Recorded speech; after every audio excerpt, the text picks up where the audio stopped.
everyone, it's Bitsy. Are you looking to feng your shui?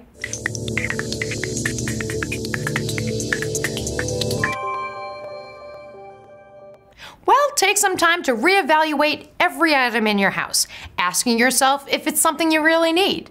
Are you happy that it's there, or would you be fine if it was gone?